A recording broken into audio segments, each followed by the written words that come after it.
Hello everyone. Bonjour à tout le monde. Assalamu alaikum wa marhaba. Welcome to this interview for the Open Borders Institute. We are a small advocacy with the goal of changing perspectives on cross-border exchanges.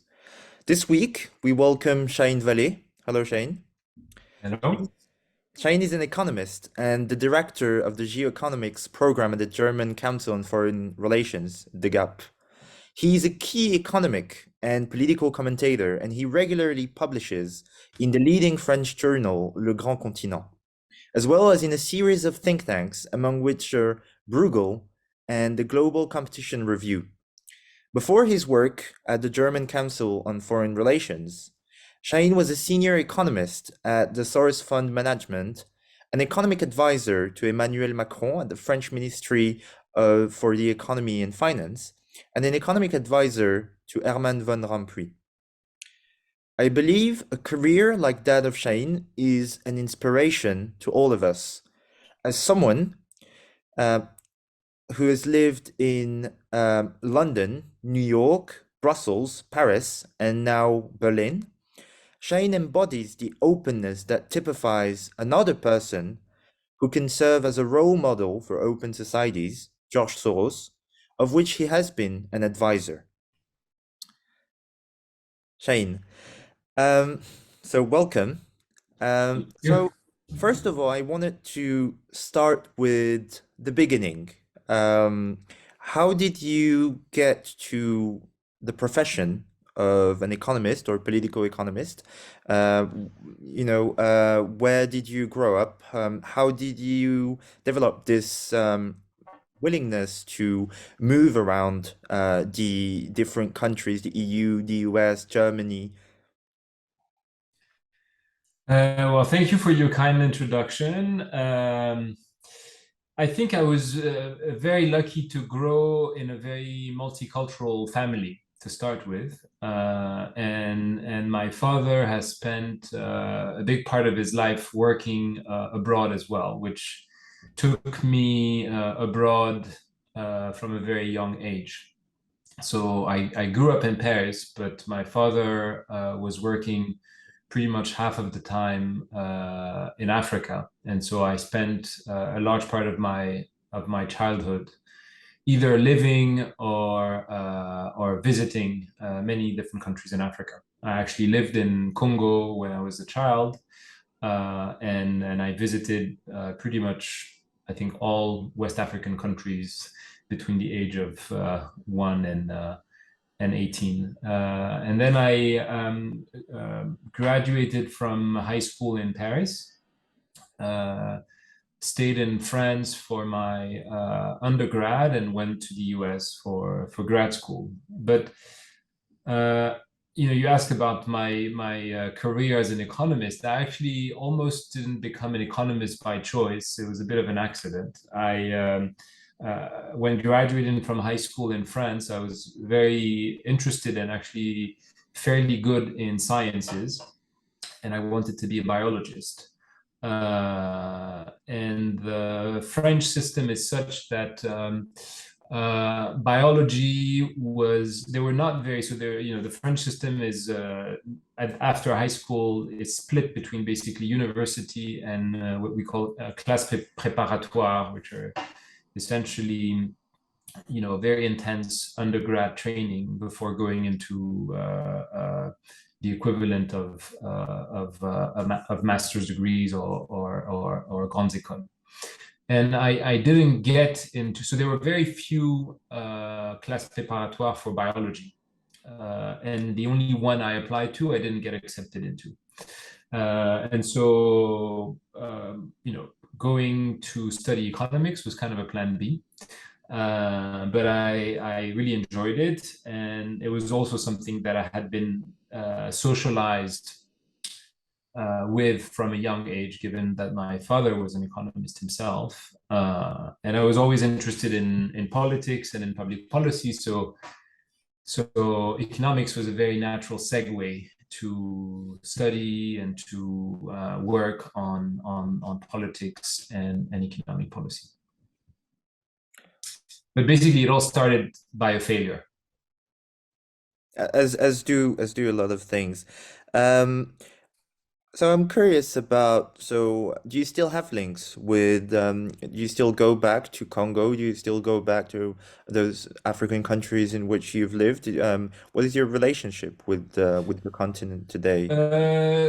So I still have a strong tie to the continent, not to a particular country, but I have now friends in a number of African countries. So yeah, I spend quite of my time, quite of my free time and holidays visiting the African continent. Still, I go to Rwanda quite frequently.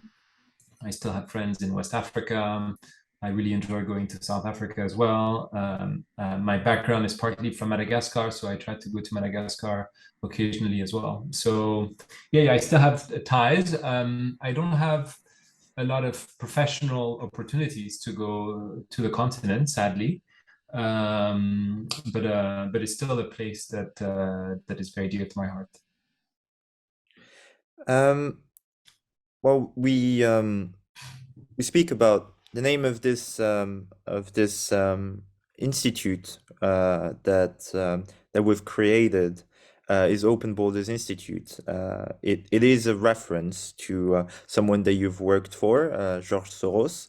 Um, this liberal view of the international order is not necessarily popular on the African continent in French-speaking countries today. We've seen in the recent developments in Mali and the speech of Assimi Goïta in at the UN. Right now, there's been 2 days ago, I believe, a coup d'état in Burkina Faso. And there's a rise of a new form of, well, new or old, I wouldn't know how to describe it, but definitely a rise of nationalism, of a certain form of nationalism on the continent, which is often expressed in anti-French sentiment or um, pro-Russian leniency. Some would call it an awakening for getting away from France-Afrique. Some call it a form of nationalism. What is your view on that? And what is your view also on Macron's policy towards Africa? Hmm. You're asking many questions in folded in one. So yes, I think these changing sentiments in Africa are very profound. I you know to me it is a form of belated and yeah, it's a belated nationalism or a belated anti-colonialism, which is taking the odd form of an allegiance or quasi-allegiance to Russia. Keep in mind that the relationship with a lot of African countries to Russia is an old one. Russia and China, actually, both were very active when these countries were seeking independence, active support in building infrastructure that the departing colonial powers had not delivered. So there is a kind of an historical tie that is now being rekindled. Um, I think France, to some extent, is paying the price for a policy towards its former colonies that I think for many years has been inadequate. I think Macron had a very key, had a very strong realization that things needed to change.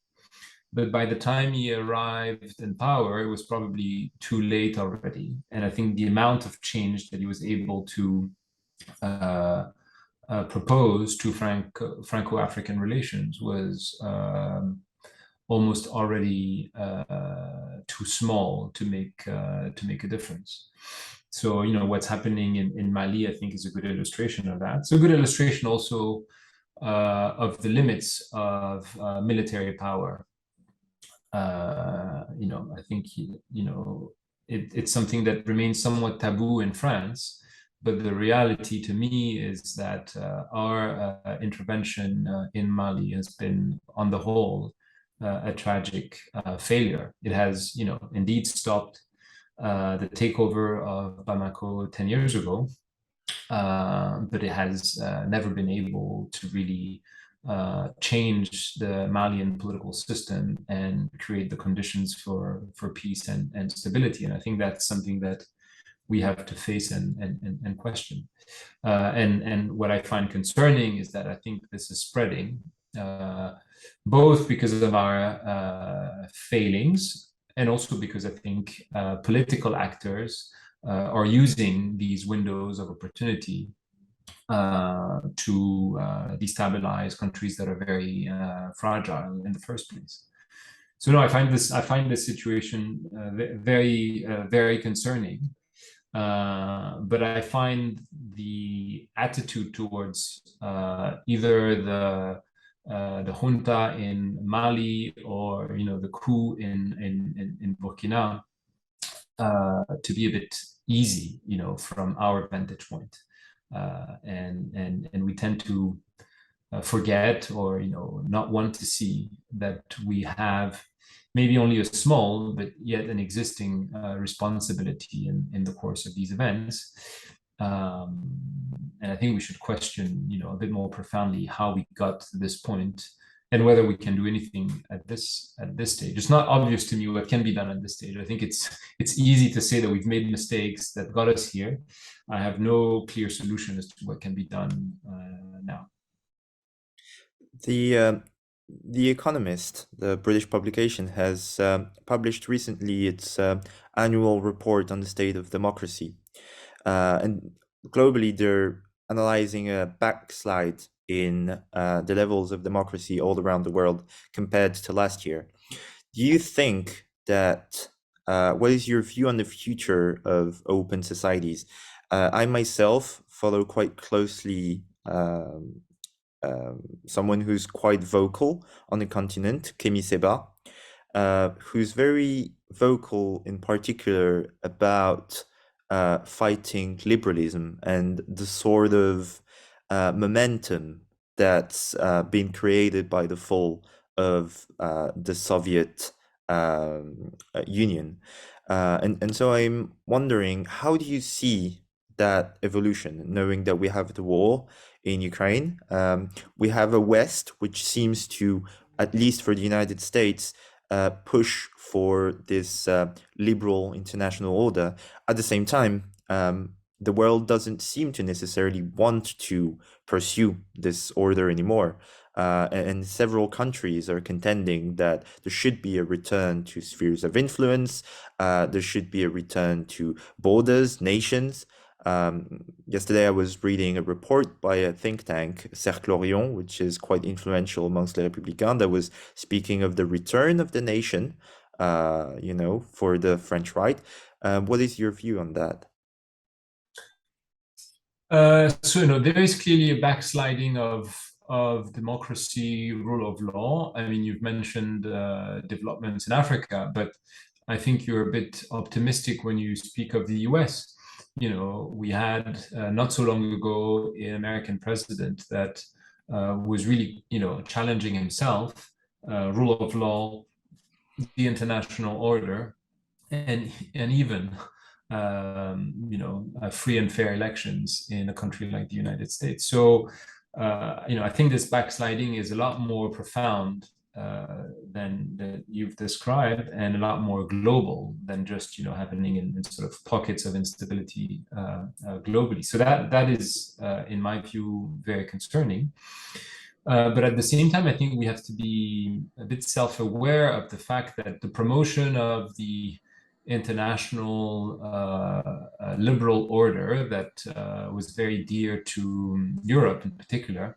I try to avoid referring to the West because I'm not sure exactly what it encompasses, but so we've been very active in supporting that, sometimes ignoring that in the eyes of many, this international order was really designed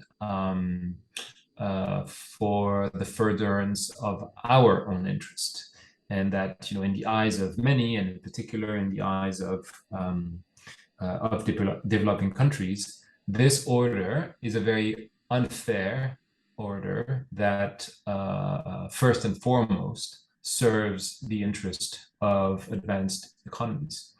The fact that, just to give an example, the IMF and the World Bank continue to be institutions that are led either by an American or a European, and that both the US and Europe are happy to keep that tradition at the detriment of the fair representation of emerging economies in these global institutions.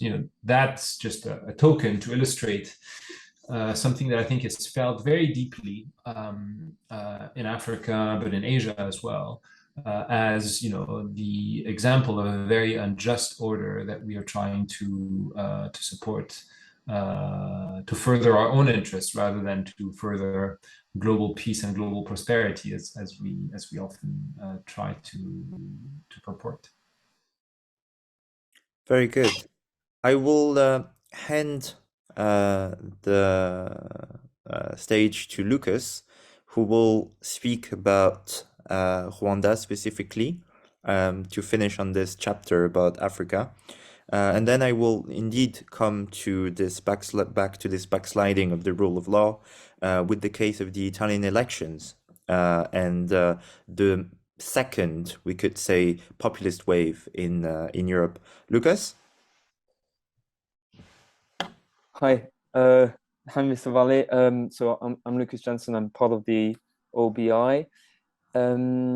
So I've actually encountered your name by reading an article which was shared on Twitter in the Grand Continent about a year ago about the genocide in Rwanda and about France's responsibility in that genocide.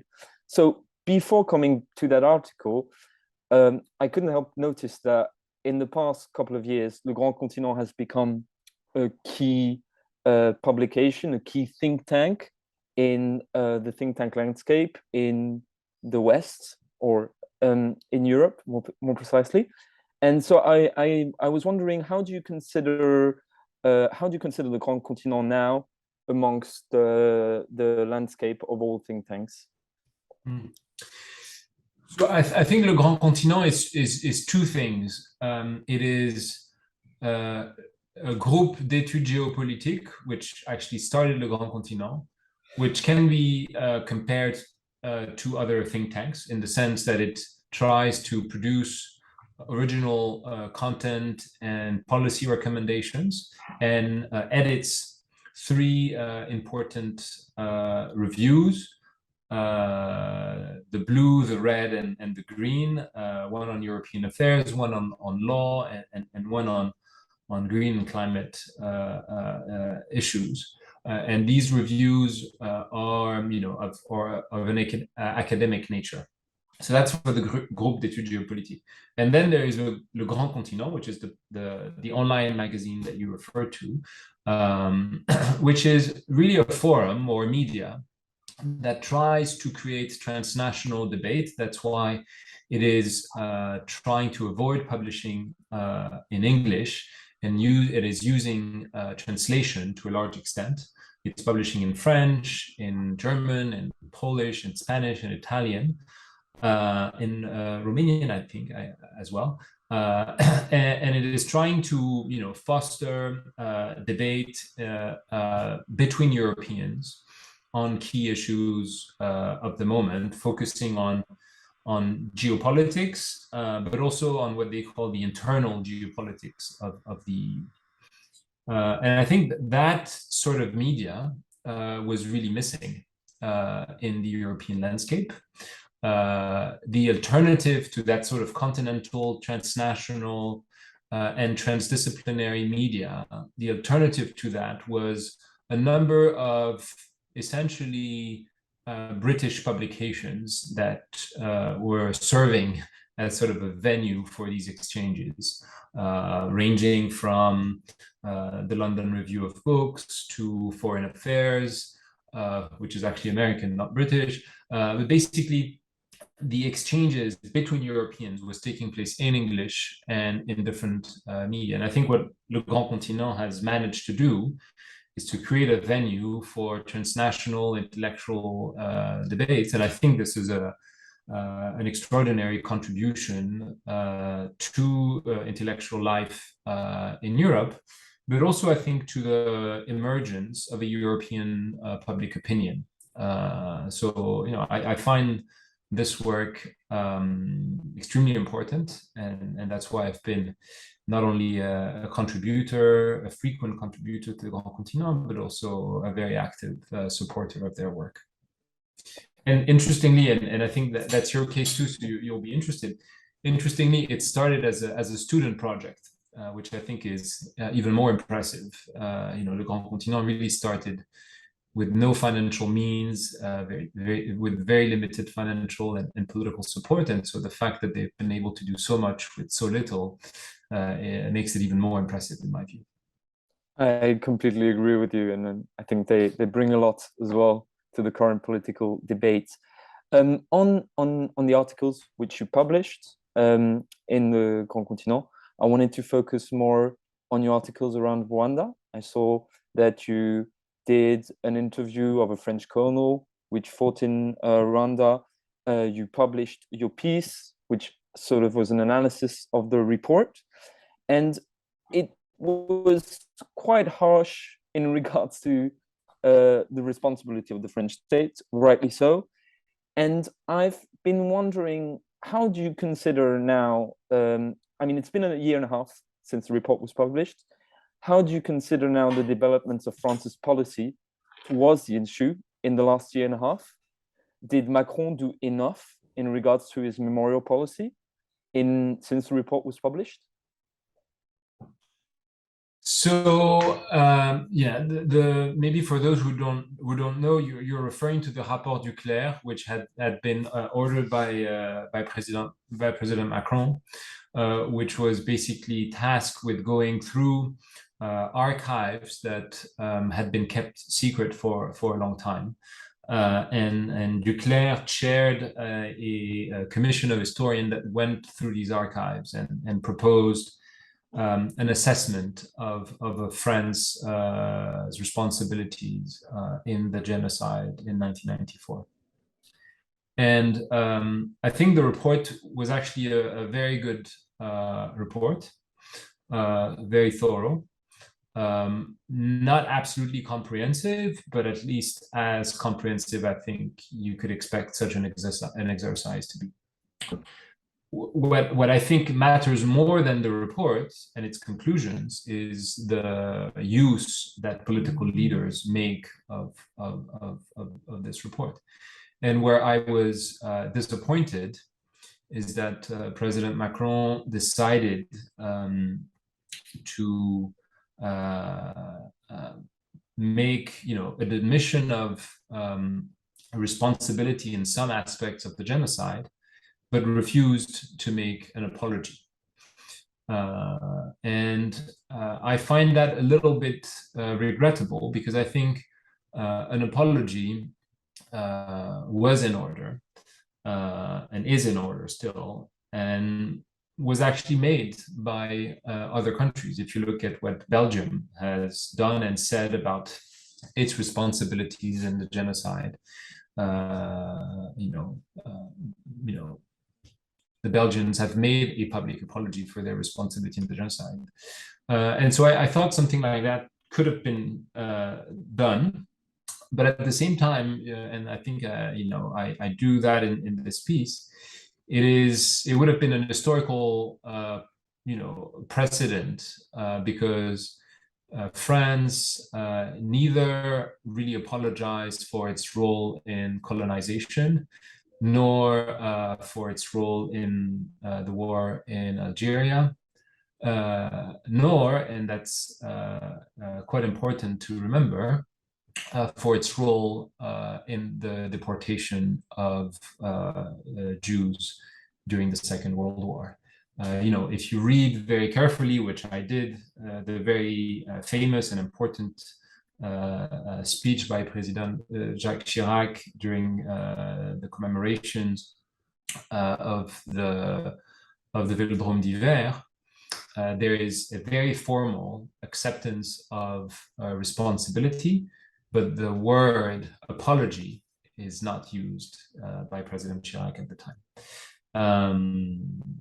And so, in that sense, Macron has stayed within the French tradition of admitting responsibility without making an apology. And, I was a bit disappointed by that, but at the same time, I understand his position in the sense that making a formal apology for the role that France played for the genocide in Rwanda, and not making a similar apology for the role that it played in torture in Algeria, or the role that it played in deportation of Jews during the Second World War, would have been very odd. And so I think, creating that precedent would have required a real change in France's memorial relationship more broadly, which I thought was possible, but which was probably difficult, and which I think the president decided not to opt for. All right. Thanks a lot for your comments. Adam? Yes. Are you there? Yes. Let's get back to you. Thanks a lot. Absolutely. Okay. Thank you very much for that very informative point on Rwanda. It's something that I and probably a lot of our viewers are learning about. So you've said that the trend of nationalism that we were seeing, of populism, was not something that was only happening in Africa, and that it's quite a global tendency. And I absolutely agree with that. And we've seen now the election, the Italian election, with the coalition of Fratelli d'Italia and the Forza Italia. What do you think about the developments for the rule of law that are going to happen in Italy? How do you see it? Some people speak about post-fascist, neo-fascists taking power. Some people are trying, like in the New York Times, to reassure about the prospects on the constitution and so on and so forth, because they do not have enough of a majority to actually implement constitutional changes. What is your perspective on that? Do you think we should fear more? I am genuinely worried about developments not only in Italy, because I think what's happening in Italy is reflective of changes that are taking place in very many countries in Europe, including in France, for that matter. What I worry about in Italy in the short term is the normalization of a racist discourse, which Meloni has defended for a long time. The idea that Europe is white and Christian, which I find an idea that is very appealing to very many Europeans, and very dangerous, because I think it would anchor the definition of European identity into racial and religious notions, which has never been Europe's history. And so that tendency in a country as important as Italy would echo dynamics that you see in a number of other countries in Eastern Europe, but not only. You've had in Germany the AfD party reaching as high as 15%. Now they have fallen, but you have a far right in France, which is polling very high today. You have the highest number of far right members of parliament ever. So, I worry that not only what's happening in Italy, but that the combination of what's happening in Italy with what's happening in other countries in Europe would help build build and then enforce a notion of Europe essentially anchored in racism and potentially in religious wars. And I find that precedent very dangerous for the long haul. Do you support the caution by the president of the Commission, von der Leyen, who basically told the Italian government they would be watching very closely what it was doing, and that something like what's happening with Hungary, where funds are being retained conditionally on the rule of law, is might happen. A lot of commentators on in the French media have been critical. They've said that what von der Leyen was doing was essentially interfering in the affairs of another country, which is quite surprising because usually there was a consensus on the critique of countries that were infringing on the rule of law. But what we see now is that even within countries that are more respectful of the norms, there's not necessarily a consensus for agreeing on what measures we should take. Mm-hmm. No, it's a very difficult situation for the Commission. I think it's important indeed that the Commission and that eventually the European Court of Justice plays its role in enforcing European law, and in particular on enforcing the Charter for Fundamental Rights that is attached to the European treaties, and that should be a safeguard to avoid individual member states slipping too far from norms that we have commonly agreed to. So I think the Commission has a role to play there. But I think the Commission has to also be very fair in its application of these rules. You have backsliding against certain European norms and standards across Europe. And I don't think we can be parsimonious when applying these rules. They all have to apply in full, and they have to apply equally to all member states. And so what I find a little bit ironic in this intervention about Italy is that Europe hasn't been very strong in fighting for the rule of law in Hungary or in Poland. And so it's in a difficult position, I think, today to claim that it will fight very hard for it in Italy. Speaking of backsliding, there's it's something that, you know, populist governments is something that has plagued Europe, but it's also at the door of Europe with the UK, for instance. We've had the government of Boris Johnson, which was fairly populist and which has pushed forward the policy for deporting migrants to Rwanda. That's something that was made impossible for the moment because of the Court of Human Rights. And now we have the government of Liz Truss, which has made matters worse for the moment. What is your perspective on what's happening in the UK? Do you think that there could be a spillover in the Eurozone of the inflation and instability, economic instability that we see in the UK right now? So let me focus on your first point about the migration deal between the UK and Rwanda.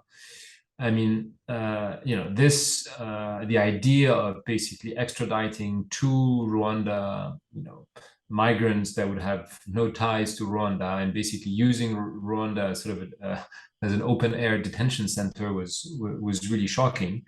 But you know,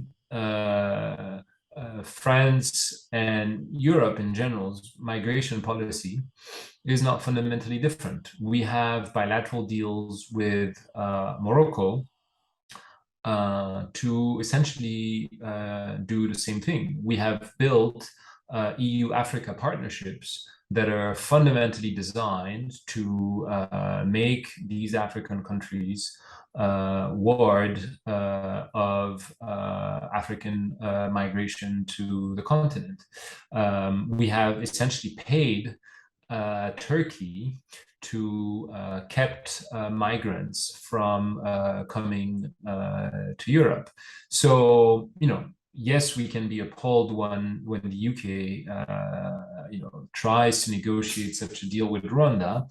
But if we look in the eye what we have done as a migration policy since 2015, I think we have to acknowledge that we haven't done things very different from that, and that as a result, maybe unconsciously, we have also contributed to create the foundation for an ideology that considers migration as a danger for Europe.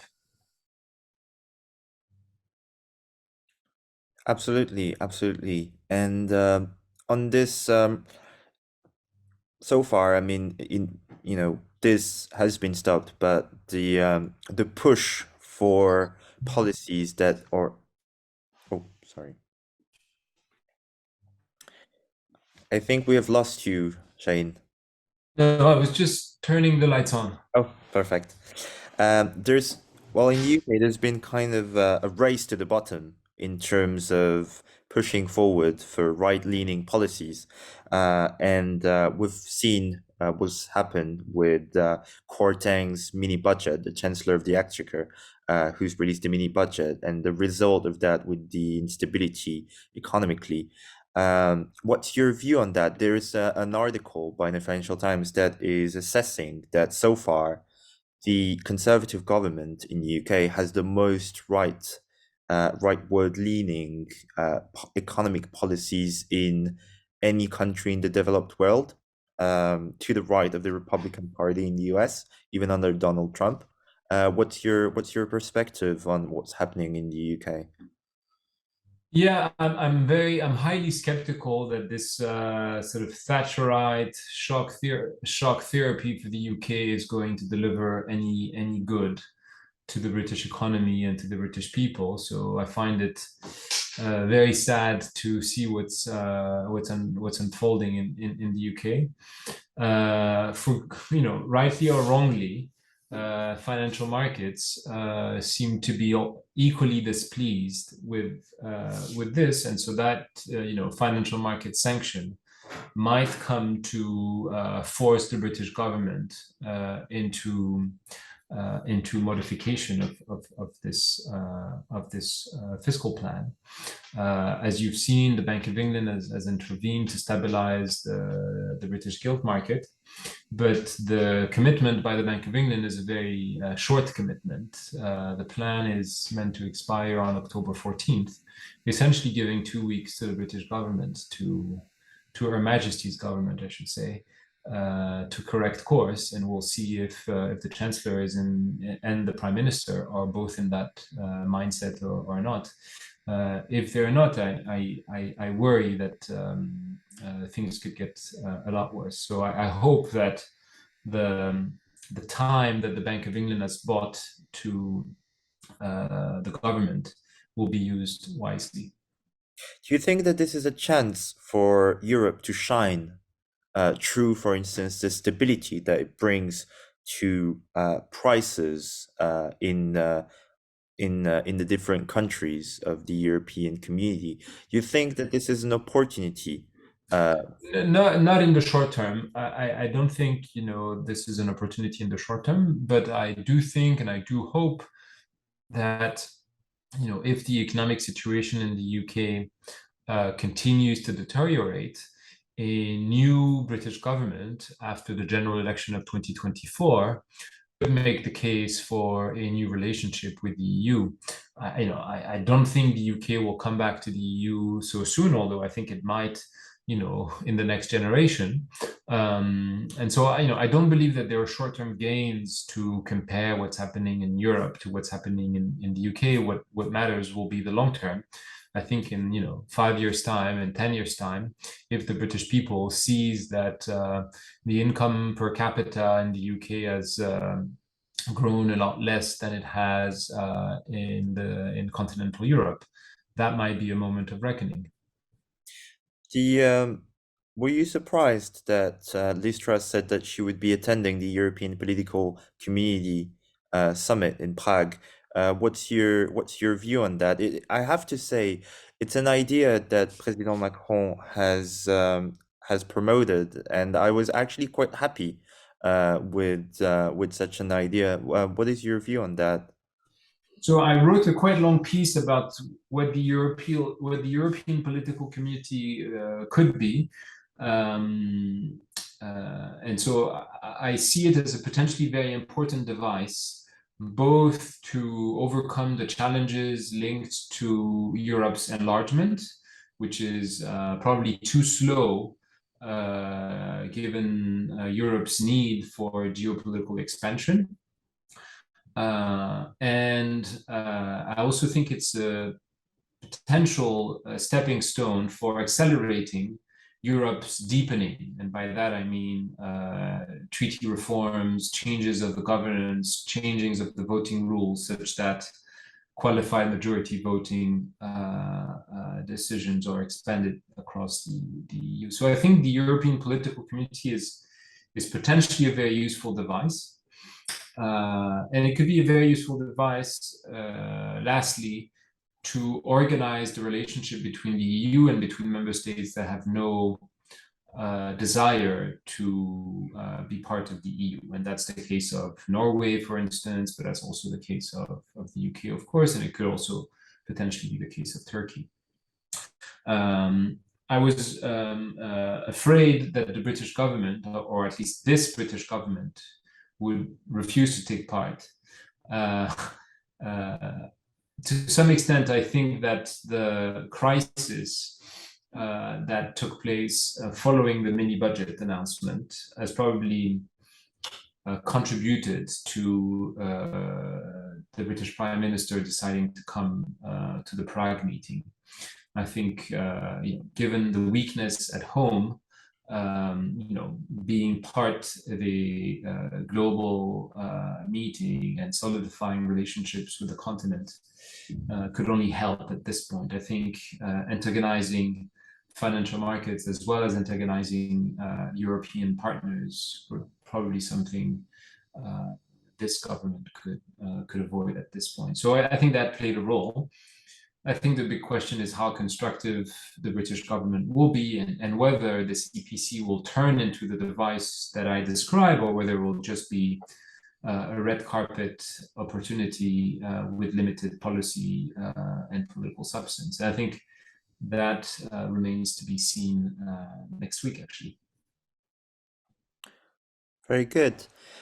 I would like to come back on your work as a personal advisor to George Soros. I was speaking about the European political community, but he's also a man who has defended his share of ideas about what Europe could be, in particular when it came to Hungary, for instance. And so I was curious about the time that you've spent during that work and your view on his commitment for fostering open societies. Well, as you know, George Soros has spent his childhood in Hungary, fled during the Second World War, and escaped the Holocaust, essentially. And I think that has made a lasting mark on his thinking and his identity.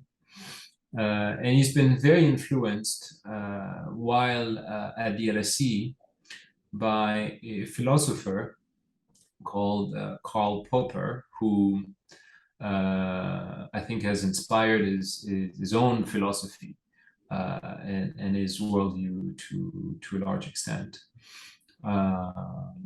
And I think Soros's work now in defense of democracy and open society has really been inherited from and inspired by the scholarship of Karl Popper in his time at the London School of Economics. he remains a very active defender of these values. But as you know, he is also a very controversial figure, in part because he's made his fortune in financial markets, which some people dislike. But I continue to regard him as an aging, because he's 90 years old now, but as a very important voice in Europe.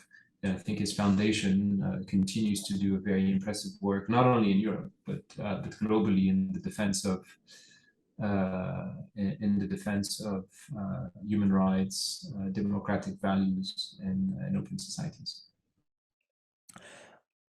I will finish on a note on economics. You're the director of Geo-Economics at the DGAP.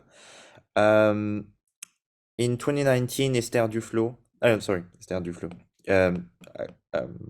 Yes, actually. Esther Duflo has won the Nobel Prize in economic science. The MIT, with their kind of school of development economics, has been quite leading in the past few years. We see the Paris School of Economics under Thomas Piketty, which is also ranking amongst the top departments in terms of research. I was wondering where you sat on the kind of economic debates, and how you saw this kind of return of empirical economics in the field. So this is very different types of empirical work, but they have both, indeed, profoundly influenced evolutions in economic research. Esther Duflo and what was called at the time, I think the name has changed now, the JPAL, the Joint Poverty Action Lab, has been extraordinarily impactful in using randomized controlled trial to basically assess the effectiveness of certain development policies. I think this was a very useful contribution to the field. I worry a little bit that it became so important that we have probably reached quite categorical conclusions about the effectiveness of certain policies versus others. While I think we should retain a degree of openness about this. And I think the work by Piketty and the Paris School of Economics on inequalities and the study of the study of the long history and the weight of inequalities has also been of tremendous importance. I am neither a student of the Duflo school nor of the Piketty school. I find these very valuable contributions, but I've never been heavily involved in them. I would position myself more in the tradition of a school of thought that has, in my view, sadly disappeared from the map, which was l'École de la Régulation, which is a French school of thought, from the 80s mostly, that really tried to, I think, broaden the scope of work of economists and include other social sciences, and take into consideration, in particular, the contribution of institutions and sociology in economics. So it's not at all empirical. It's rather theoretical. But I think the people now that are probably the closest, at least in their approach to this kind of work, are people like Adam Tooze or Daniela Gabor, who are basically working at the intersection of finance and macro in a subfield that is now called critical macrofinance. And so that I think is the scholarship that I feel closest to, but that is not very well represented in academia at the moment, or at least very dispersed. At the same time, maybe there is an opportunity for something to be done there. Michel Aglietta, who's one of the leading scholars in the regulation school, along with Robert Boyer, is now a professor at HEC Paris. He is a master in sustainable finance and innovation that he's leading. With the rise of ESG and the question of climate change, do you think there can be a return of the regulation school? Because there's definitely something to be done there. There could be. What I think has been missing for a long time is that the people who were at the heart of the regulation school, like Aglietta, Boyer, haven't trained a lot of younger economists in their field in the way that somebody like Piketty or Esther Duflo have. So there isn't kind of a young generation of regulation school theorists today, and I think this is missing. Maybe the person, even though he hasn't been trained formally by Boyer or Aglietta or any, the person who is closest to that scholarship today is Eric Monet in France, who's worked on a lot on these macro financial issues. But other than him, I don't see a lot of people in the field in France, and there are quite a few now in the US, in the UK, but there isn't yet a bastion, similar to what you had with JPAL or what you have now with the Toulouse School of Economics or what you have with the Paris School of Economics. Thank you very much, Shahin. Thank you. Yes, we will finish on these last words. So you can find the full interview on YouTube, on LinkedIn, and on Instagram. Thank you very much, Shahin. Thank you for your time. Who have followed us. Have a good day. Thank you. Speak to you soon. Bye bye.